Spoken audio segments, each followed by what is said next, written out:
नमस्कार, राज की बात में आपका स्वागत है। पहलगांव में आतंकी हमला, यह आतंकी हमला नहीं बल्कि आतंकी टारगेट किलिंग है, क्योंकि यहां पर देख देख कर पूछ पूछ कर मारा गया है कि तुम हिंदू हो तो तुम्हारी हत्या कर देंगे। और ये बाहरी बनाम कश्मीरी का जो मुद्दा चल रहा था और जिस तरीके से वहां के नेताओं ने, जिस तरीके से अब्दुल्ला परिवार ने, महबूबा मुफ्ती ने वहां के लोगों को भड़काया, आतंकियों को संरक्षण दिया और इन लोगों को बाहरी लोगों के खिलाफ भड़काया है। जैसे राहुल गांधी चुनाव के समय ये बार बार बोलते थे कि देखो कश्मीर में बाहरी लोग आकर तुम्हारी नौकरियां खा रहे हैं। ये सारे गैंग को अब इसका जवाब देना पड़ेगा कि क्यों टारगेट किलिंग कश्मीर में हो रहा है। 2019 से अब तक, जब तक कि अब्दुल्ला की सरकार नहीं बनी थी, जब तक कि जम्मू कश्मीर में चुनाव नहीं हुए थे, तब तक स्थितियां इतनी विकट नहीं थी। लेकिन एक साल के अंदर जो स्थितियां बदली है उसमें सबसे बड़ी भूमिका इन्हीं नेताओं की है।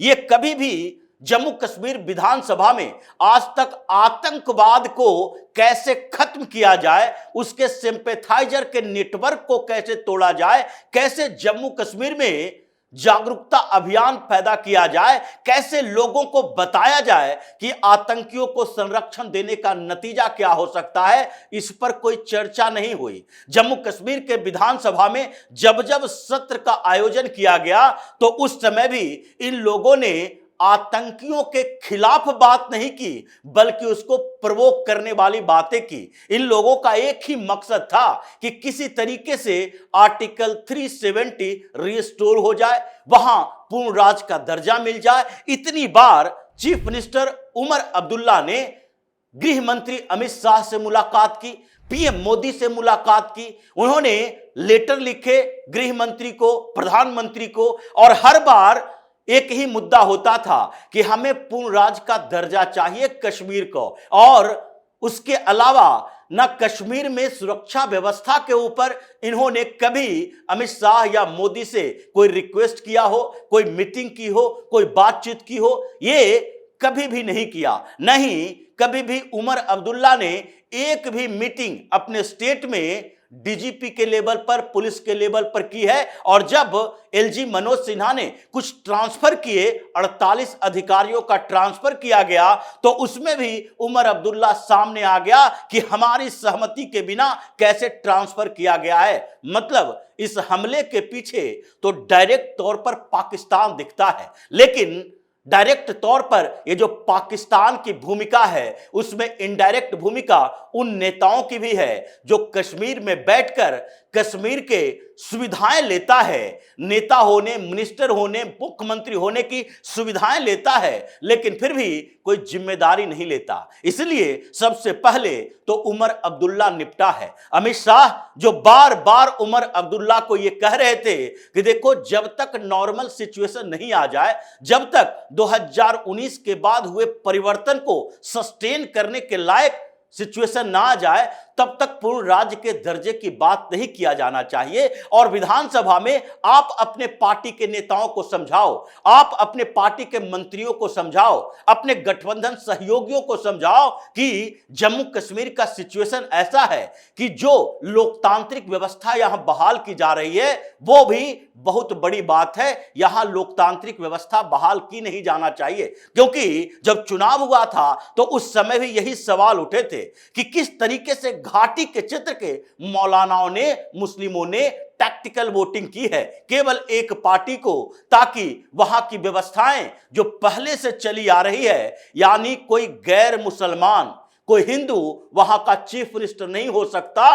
ये धारणाएं उनके अंदर थी। और इसीलिए इतनी सारी मौलाना पार्टियों के बावजूद इन लोगों ने मीटिंग कर करके, ये जमात वालों ने मीटिंग करवाई, ये आतंकी सिंपैथाइजरों ने मीटिंग करवाई और घूम घूम कर ये कहा कि देखो एक ही पार्टी को वोट दो और वो पार्टी है नेशनल कॉन्फ्रेंस। अगर किसी और को वोट दिए, वोट बिखरा, तो इसका मतलब है कि फिर से एक नया मुख्यमंत्री बनेगा और वो मुख्यमंत्री कोई हिंदू होगा, जिससे कि हमारी स्थिति कमजोर हो जाएगी। फिर ये दिखाई पड़ने लगेगा कि जम्मू कश्मीर में भी कोई हिंदू मुख्यमंत्री बन सकता है। लेकिन छटपटाहट उसके बाद थी और उस छटपटाहट का नतीजा ही था कि लगातार टारगेट किलिंग जम्मू कश्मीर में हो रहा था हिंदुओं का। जिस तरीके से राहुल गांधी बोल रहा था, जिस तरीके से महबूबा मुफ्ती बोल रही थी, जिस भाषा का इस्तेमाल उमर अब्दुल्ला, फारूक अब्दुल्ला कर रहा था, उससे ये लोग प्रोवोक्ड हो रहे थे। और यही वजह है कि बिहार के एक भुट्टा बेचने वाले हिंदू जिसकी हत्या कर दी गई सरेआम सड़क पर, एक खोमचा वाला उत्तर प्रदेश का व्यक्ति, उसकी हत्या कर दी गई सरेआम सड़क पर क्योंकि वो हिंदू था। उसके अलावा टनल में काम करने वाले मजदूरों में से चुन चुन कर मारा गया जो कि हिंदू था। और उसके साथ साथ ये दिखाने की कोशिश की गई कि घाटी के क्षेत्र में कोई भी हिंदू सुरक्षित नहीं रह सकता। और जब बाहर से आए हुए लोग हैं वो तो सुरक्षित रह ही नहीं सकते।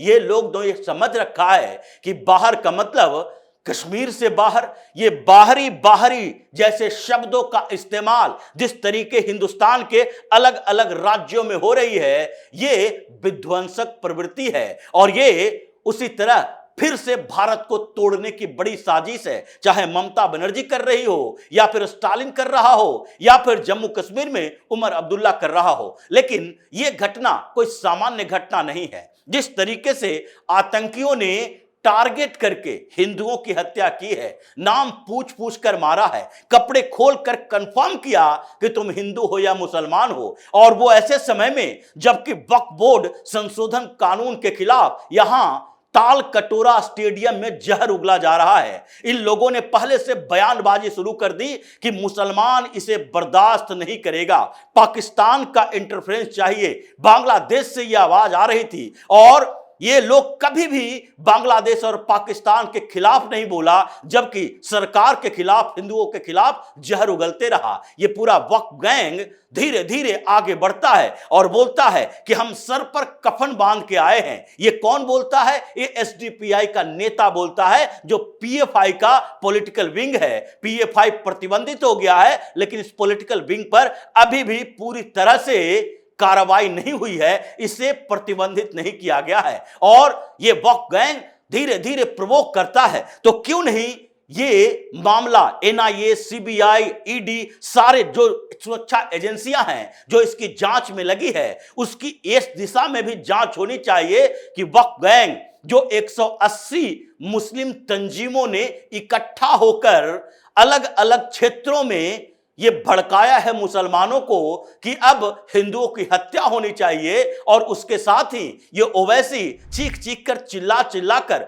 बार बार मुसलमान मुसलमान करता है और हिंदुओं को टारगेट करता है। और साथ ही जम्मू कश्मीर के वो मंत्री, वो विधायक, वो मुख्यमंत्री जो कि इतने दिनों से हो रहे टारगेट किलिंग पर चुप्पी साधे हुए है, सारी सुविधाओं का उपभोग कर रहा है, लेकिन जिम्मेदारी नहीं लेगा।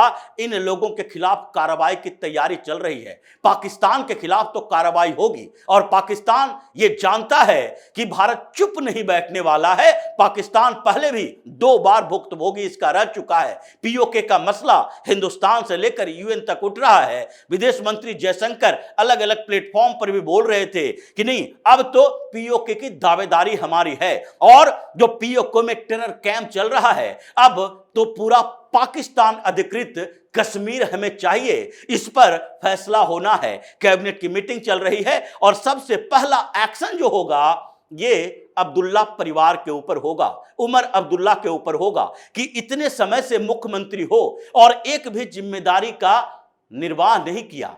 कभी भी बैठकर एलजी के साथ इस बात की चर्चा नहीं की कि जम्मू कश्मीर के रीढ़ जो है, जो आर्थिक अर्थव्यवस्था की रीढ़ है, वो टूरिज्म है। और जिस तरीके से 2017 से बढ़ता बढ़ता 2018, 19, 20, आज 2024 के आंकड़े देखिए, 1.25 करोड़ लोग जो जाते थे, आज 2.1 करोड़ लोग टूरिस्ट बनकर जम्मू कश्मीर जा रहे हैं, जिससे वहां की अर्थव्यवस्था भी डेवलप हुई, वहां के विकास भी बढ़ा और वहां पर नए नए साधन आ रहे हैं। लेकिन फिर भी इन लोगों को बर्दाश्त नहीं हो रहा और उमर अब्दुल्ला आज संतावना दे रहा है। संतावना से काम नहीं चलेगा। इतने दिनों में उसने जो काम किया है, इसका मतलब है कि अब यह मान लिया गया कि जम्मू कश्मीर में लोकतंत्र की बहाली नहीं चाहिए, जम्मू कश्मीर में राष्ट्रपति शासन ही चाहिए, जम्मू कश्मीर में गवर्नर रूल ही चाहिए, क्योंकि यह राज्य के नेतृत्व के हवाले नहीं किया जा सकता।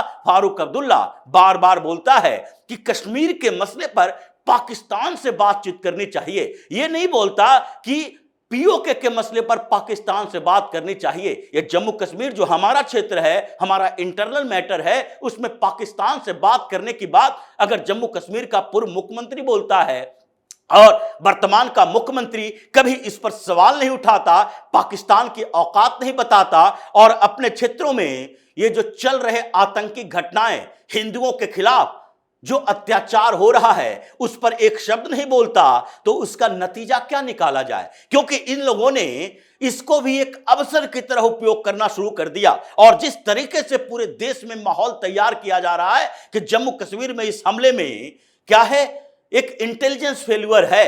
आर्टिकल 370 को खत्म करने के बाद वहां की स्थितियां और खराब हो गई है। वहां विशेष राज्य का दर्जा फिर से खत्म करना चाहिए, पूर्ण राज्य का दर्जा देना चाहिए, यूटी नहीं रहना चाहिए। ये जो फिर से ये संभावनाओं पर बात की जा रही है, ये एक पूरे मुद्दे को डाइवर्ट करने की पॉलिटिक्स है। लेकिन अब यह नहीं हो सकता।